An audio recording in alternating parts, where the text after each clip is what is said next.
Olá! Estamos de volta com mais um programa Conversando Direito. Hoje para falar sobre temas palpitantes, evangelização e cidadania. Estão conosco aqui, para a honra do programa, o padre Jorge Filho, que é assessor da Pastoral Familiar da Arquidiocese de Belo Horizonte, e o advogado criminalista, Dr. Darlen Gonçalves, que vão discutir conosco a respeito desses temas. Muito obrigada pela participação dos senhores no programa, é uma honra para nós. Obrigado pelo convite. A Arquidiocese de Belo Horizonte celebra este ano 95 anos de história e está presente nas comunidades, contribuindo na mudança e melhoria da vida das pessoas. E o trabalho de evangelização precisa caminhar junto com os investimentos no cuidado social, na educação, na saúde, sempre de modo a contribuir para tornar a sociedade mais justa e fraterna. É sobre isso que vamos falar hoje no Conversando Direito. Pois é, Padre Jorge, evangelização e cidadania. A evangelização é um caminho que nos leva ao sagrado. E qual é a conexão existente entre a evangelização e a cidadania, que é quando nós temos que nos relacionar com o outro? Então, quando nós falamos da evangelização, lembramos realmente do caminho para o sagrado. Mas só vai ao sagrado aquele que tem consciência humana do sagrado. Então, naturalmente, quando eu faço a minha caminhada para o sagrado, eu preciso ter a consciência da minha humanidade. E quem tem consciência da própria humanidade, naturalmente caminha em relação e em direção à cidadania. Então, quer dizer que eu diria que a evangelização ela nos ajuda também a caminharmos para um exercício importante da nossa cidadania. Até eu diria que realmente evangelização e cidadania caminham juntas, são as duas pernas importantes de cada pessoa que convive dentro da sociedade e quer ajudar essa sociedade a ser melhor. É isso mesmo. A igreja tem essa preocupação da evangelização conectada à cidadania para que todos nós possamos viver melhor. Sim. E o papel das instituições, doutor? O senhor que é um advogado criminalista, qual a sua opinião sobre isso? O ser humano, o indivíduo, ele é um infinito de possibilidades. E cada elemento com o qual ele interage durante a sua existência, a família, os amigos, o trabalho e também as instituições são importantes na formação desse sujeito. Então, se ao lidar com as instituições, elas são garantidoras, elas dão ênfase e valor a princípios, né, aos direitos fundamentais, à dignidade da pessoa humana, a igualdade, a liberdade, se são instituições que têm eles como valores e como regra de prática, eles terão uma influência positiva no sujeito, no indivíduo. Mas se ele não perceber esses valores, se ele não ver dessa forma, tanto a teoria quanto a prática das instituições, formaremos sujeitos descrentes, céticos com relação às instituições estatais, às instituições democráticas em si. Né? Isso pode influenciar o comportamento da pessoa, não é isso? Com certeza. Padre, como é que a igreja faz isso, especialmente quando ela se depara com comunidades que às vezes não têm o que é mínimo para sobreviver? Como falar de cidadania com pessoas de uma comunidade carente?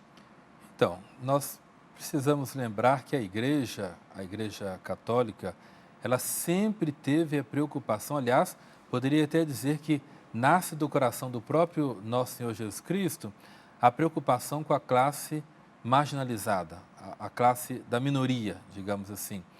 E eu diria que seria bom ressaltar as comunidades eclesiais de base, que são comunidades onde a igreja ali consegue orientar as comunidades, conscientizar essas comunidades, para que elas então possam lutar pelos direitos. Até eu diria que o papel da igreja nesse sentido se torna mais humanitário do que religioso, né? Embora o religioso precisa estar em sintonia com a sociedade. E aí a igreja, nessas comunidades, ela vai ajudar o cidadão a tomar a consciência dos seus direitos, como o doutor falava. Então, tomando consciência do meu direito e cada um tomando consciência do seu direito, como comunidade, nós então conseguiremos fazer com que a nossa realidade se torne melhor. E aí então a igreja vai orientar, vai formar, porque não é simplesmente exigir os direitos sem uma formação, mas ter uma consciência, e aí sim, inclusive, a consciência cidadã para lutar pelos direitos que cada um tem e a comunidade no geral tem, que seriam os direitos, sobretudo os básicos, à saúde, à educação, ao transporte e à moradia, né? Aliás, nas grandes cidades poderíamos ressaltar também o direito à segurança, que infelizmente está deixado de lado pelas nossas autoridades. O senhor falou na necessidade das instituições serem modelos de referência, terem princípios, valores. Como que o senhor enxerga essa crise que nós estamos passando, em que nós estamos observando a todo momento crimes de corrupção, os mais graves? Qual a sua opinião sobre isso? Eu vejo que o discurso sendo, infelizmente, desvinculado da prática. Aqueles que são responsáveis por efetivar esses valores constitucionais, como a dignidade da pessoa humana, a igualdade, enfim, a promoção do bem de todos sem distinção, essas pessoas, em vez de colocar esse como objetivo principal e lutar por eles arduamente, eles têm colocado os interesses privados acima de tudo. A corrupção nada mais é do que o indivíduo que se apropria da coisa pública, seja recebendo propina, seja exigindo uma vantagem indevida, seja não fazendo algo que a lei exige que ele faça na qualidade de representante, né, do povo, enfim. Nesse tipo de coisa, a corrupção, ela vai solapando, né, as instituições, e ela vai trazendo... E modelos de referência negativos para as pessoas. Modelos de referência negativos. Padre, como atingir o coração dessas pessoas que repetem esses vícios políticos de corrupção no nosso país? Então, porque certamente, humanamente, a pessoa não deve se sentir bem. Embora até, talvez com recursos financeiros escusos, enfim, até enriquecidas com isso, mas humanamente isso é muito degradante. Como atingir o coração dessas pessoas? Então, eu iniciaria dizendo que as pessoas focam muito, e nós, infelizmente, no Brasil, sobretudo, estamos muito sendo conduzidos a focarmos a crise na questão econômica e política. Não, a crise é humanitária. O que está sendo degradado não é a política e nem a nossa economia. O que está sendo degradado é a nossa humanidade. Isso. Então, como fazer? Fazer com que as pessoas entendam que é preciso valorizar o seu ser humano para valorizar o outro. Por isso que eu acho estranho quando os meios de comunicação, alguns deles, falam a crise política, a crise econômica. Não, aliás, eu diria a crise não é nem moral, simplesmente. Vem tudo isso a partir da crise de humanidade. Eu estou desvalorizando o ser humano. Este ser humano que tem direitos, deveres e direitos. Se eu estou desfacelando, realmente usando a palavra, tirando a face humana que eu tenho, então eu estou privando a mim mesmo e a minha sociedade dos valores e da vida humana. Por isso, eu acho que nós precisaríamos pontuar um caminho verdadeiro para que as pessoas se valorizassem. E aí, minha cara, eu acho que algumas coisas vêm de berço, né? Tem a questão da educação, que é extrafamiliar, né?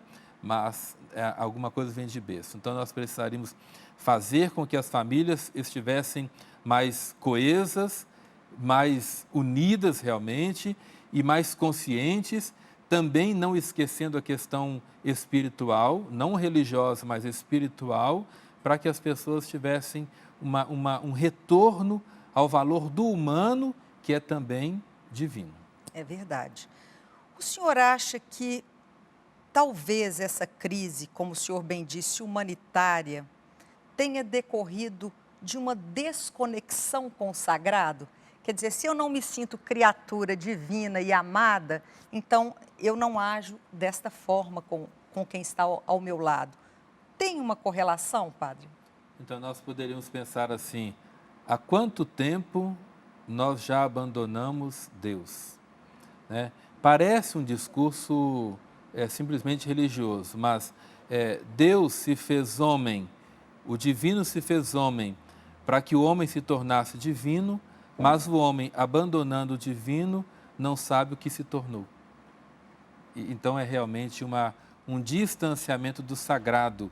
E o sagrado Deus está ali, é o sagrado, é o divino, mas o sagrado se realiza também no ser de cada um de nós que fomos criados à imagem e semelhança de Deus. Se eu não percebo isto, então eu não consigo perceber o grande valor que eu tenho como ser humano e como ser humano amado por Deus. Então, falta amor e a vivência da misericórdia, lembrando do Santo Padre, o Papa Francisco, que nos convida a meditarmos sobre a misericórdia. Misericórdia, falta o amor, falta a realização dentro de mim mesmo.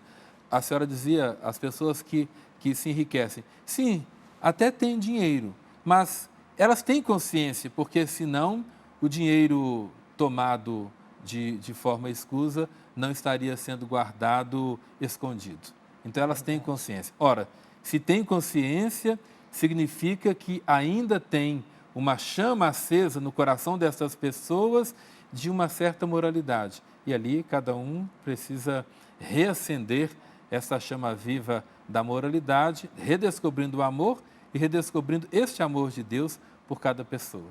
Sim, eu reconhecendo Deus em mim, eu reconheço no outro. Então, Sim. todas as relações fluirão melhor, não é isso? É isso que é cidadania? Aliás, me permita citar, eu gosto muito do antropólogo, do sociólogo, aliás, Zygmunt Bauman, que ele fala, Bauman fala, e eu sempre cito isso quando vou dar entrevista, gosto muito de Bauman, ele fala, as relações estão líquidas. Fluidas. Nós perdemos a solidez das relações. E infelizmente, uma parte da mídia é culpada de nós perdermos a solidez das relações, começando principalmente na família. E aí, se nós estamos com relações líquidas, com instituições líquidas, como eu, que estou numa sociedade líquida, posso ser alguém de uma realidade concreta? Então, nós perdemos a concreteza da nossa realidade humana, religiosa, humanitária e comunitária. E por isso estamos vivendo esta crise. Mas eu creio que todo extremo, ele leva a um retorno. Talvez custe um pouco de tempo, mas a humanidade se redescobrirá como aquela que é a mãe da natureza. Ou seja, Deus nos colocou nesta natureza para cuidarmos desta casa comum. Então, nós temos este grande modelo que é cuidar da casa comum a partir da criação que Deus fez de cada ser humano. É isso mesmo. Nós vamos para um breve intervalo, mas voltamos já já falando sobre evangelização e cidadania.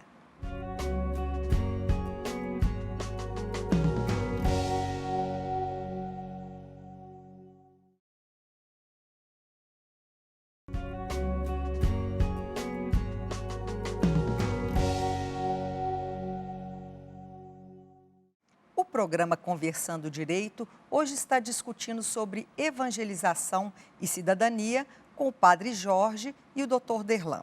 Dr. Derlan, há dados aqui a respeito de saneamento básico que são, a meu ver, muito graves. O Conselho Nacional de Igrejas Cristãs, na abertura da campanha da fraternidade, mostra que, mesmo estando entre as maiores economias do mundo, o Brasil tem mais de 100 milhões de pessoas sem saneamento básico. como é que o senhor vê a possibilidade da pessoa exercer a sua cidadania quando aquilo que é elementar, que é o saneamento básico, ainda falta a essa pessoa? Como falar sobre cidadania com quem não tem saneamento básico? Essa, de fato é um dado muito alarmante, porque é metade da população brasileira, quase metade da população brasileira, sem saneamento básico. O saneamento básico é uma condição mínima de existência digna. Então, o indivíduo, ele falta o mínimo de estrutura do Estado. O Estado não lhe fornece condições mínimas de saneamento, enfim, e isso traz inúmeras doenças, né, sujeira, enfim. E é o completo arrepio da Constituição, porque a Constituição garante a saúde como um direito social, um direito fundamental, e ainda diz mais que o Estado deve promover a saúde. É dever do Estado, é direito do indivíduo e dever do Estado promover a saúde. Então, você faz um paralelo entre o que prevê a Constituição e entre as 100 milhões de pessoas que continuam sem saneamento básico. Mesmo a nossa Constituição prevendo isso desde 1989, ainda estamos nessa situação que é grave e é uma das contradições do Brasil. É verdade. Nós temos uma Constituição Federal que é elogiada, sob o ponto de vista formal. Nós temos esse dado muito grave da falta de saneamento básico para milhões de pessoas e nós precisamos da participação do cidadão, o Estado como servidor do cidadão. Esse antagonismo levou a igreja a esse tema da campanha da fraternidade, padre? Então, interessante que o tema da campanha da fraternidade está um pouco ligado à ideia do Papa Francisco, não é? Casa comum, nossa responsabilidade, uma vez que o Papa escreve Laudato Si, ajudando também as pessoas a pensarem na questão da casa comum, do cuidado com a nossa casa, a terra, a nossa casa. Agora, o mais interessante que eu vejo é que falta educação, porque o saneamento básico está na Constituição. Aliás, eu acho meio estranho, a senhora falava de antagonismo, eu já acho antagônica a ideia de que se é básico não tinha que estar na Constituição, porque é básico, né? Então, já é direito natural. É natural, diria exatamente. Assim, né? Já é direito natural. Supõe-se que eu tenha direito a ter esse saneamento. Agora, nós falamos muito do poder público, que precisa realmente trabalhar com isso. Mas, outro dia, eu voltando de férias, parei em um lugar e um senhor, uma senhora com o filho, eles entraram num carro bonito e o menino tinha um copo na mão. Eu estava ali parado, descansando um pouco da viagem, o menino abriu a porta do carro, jogou um copo descartável no pátio, fechou a porta do carro e o pai foi embora. O governo não estava ali. E, com certeza, não faltou escola para esse menino, porque pelo carro do pai que eu vi, significa, então, que nós precisamos sermos educados para a cidadania, educados também nós para darmos a nossa contribuição para que tenhamos saneamento. O governo precisa fazer a parte dele, claro, nós pagamos impostos para isso, mas eu preciso também ter a minha formação dentro da minha casa, por isso eu sempre falo a família como base, para eu também ter a responsabilidade, porque quando temos as enchentes, nós acusamos o poder público. Sim, ele tem a sua questão, mas eu nunca vi um prefeito jogando um sofá na rua. É verdade. Então, cada um precisa ter a consciência da corresponsabilidade para que a sociedade viva melhor. O senhor acha que, com a saída da mulher para o mercado de trabalho e esse mercado capitalista em que nós estamos correndo atrás o tempo todo, prejudicou a formação dos filhos? Será que é o modelo ideal para nós criarmos os filhos, já que também essa educação ela parte principalmente da família? Então, eu acho muito interessante a pergunta da senhora, porque quando a gente fala assim, quando as mães estavam em casa, é machista. É. Então, há uma tendência a dizer que o discurso é machista.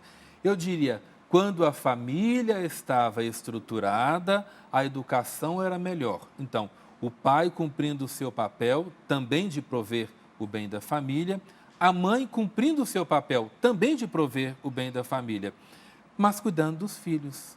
Hoje, quem educa os filhos na sociedade? Se é menino, o professor da escolinha, a professora de inglês, a professora de natação, o professor de natação, a escola, até no poder público, a escola hoje ela é de tempo integral, então o menino chega à noite, a menina chega à noite em casa, tendo recebido uma outra formação. Que também há um perigo aí, porque não só a questão da falta do relacionamento com pai e mãe, e eu não quero dizer que só a mãe é responsável, mas o pai e a mãe, é preciso que haja um equilíbrio entre pai e mãe, por isso o Papa Francisco fala, e os outros falavam também, da paternidade responsável, não é? Eu preciso prover o sustento para a minha família, mas eu preciso prover a educação e a afetividade, que é um tema, que é um programa, um tema, né? É um Da programa, afetividade. é A verdade. afetividade está se desfacelando. Volta a palavra, liquidando-se a nossa afetividade. Então, é preciso que haja relações afetivas entre pai, mãe, filhos, para que ali eles aprendam em casa o que é ser cidadão, o que é ser cristão e o que é ser responsável pela causa comum.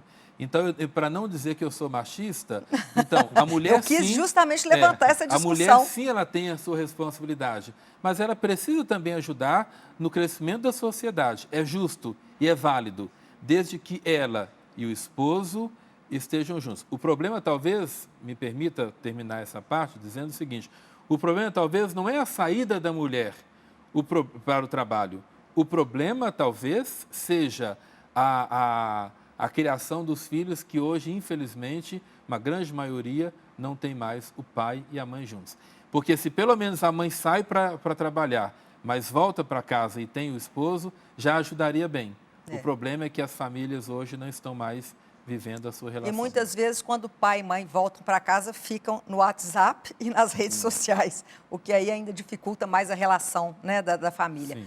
Mas haverá aqui o 21º Congresso Nacional de Encontro de Casais com Cristo e o senhor é o diretor espiritual. Sim.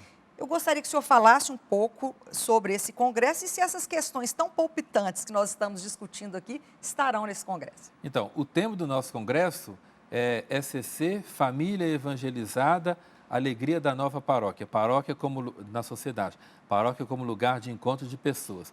O lema é, então a glória do Senhor se manifestará. Justamente, nós receberemos em torno de 1.500 pessoas em Belo Horizonte, agora no mês de julho, casais, padres, bispos, e passaremos um final de semana discutindo justamente sobre aquilo que é a evangelização a partir da família, a família como corresponsável e responsável primeira da formação da sociedade, do jovem na sociedade, do filho na sociedade, e essas relações importantes, o vínculo, reabilitar o vínculo, porque infelizmente as instituições, elas não são mais instituições que cuidam da pessoa, são paliativas. E a igreja quer, com este 21º Congresso Nacional do Encontro de Casais com Cristo, fazer com que aqui de todo o Brasil venham pessoas para meditar, refletir conosco e também ali tirarmos conclusões para levarmos para todos os lugares do Brasil, ajudando então as famílias a serem melhores, para que o mundo seja melhor, para que a sociedade seja melhor e para que o Brasil volte a ser esta belíssima nação, amada e criada por Deus e, como diz a música, bonita por natureza. Por natureza. Uma grande casa comum, uma grande casa que merece ser cuidada, esta casa que tem o pulmão da humanidade, a Amazônia. Então, nós queremos ajudar com que os casais e as famílias que estiverem conosco nesse encontro se preparem para ajudar mais nesta evangelização. É isso mesmo. E o senhor, como jurista, como é que o senhor vê a evolução social? Nós podemos caminhar para uma sociedade mais justa, mais fraterna, de acordo com a 4ª geração dos direitos que fala em solidariedade. O senhor crê nisso? Sim, até voltando um pouco o tema da família, a relação do indivíduo com a família é o primeiro lugar da alteridade. É o primeiro lugar em que o indivíduo ele começa a entender o que é ter regras, o que é ter que dividir. Então, o filho que tem um outro irmão, ele sabe que os recursos não são todos para ele. Então, ele vai ter que dividir a televisão, o brinquedo. Isso é interessante. E nós vemos a sociedade, né? Uma sociedade melhor, ela começa na família, como o padre bem disse aqui, e caminha por por essa vontade individual, essa vontade principalmente de quem exerce o poder, de quem, de alguma maneira, está incluído nesse processo, né, de exercício do poder, de que esses valores, mais uma vez, tornam nesse lugar, esses valores constitucionais, dos direitos fundamentais, da dignidade da pessoa humana, eles sejam presença diária, eles sejam prática das instituições, prática dos indivíduos que têm alguma responsabilidade, de que têm algum poder a ser exercido. E esse poder, ele tem que lembrar que o poder emana do povo. E ele tem que para ele ser usado de forma legítima, ele precisa ser usado em benefício do povo e dos indivíduos. E das famílias, não é isso?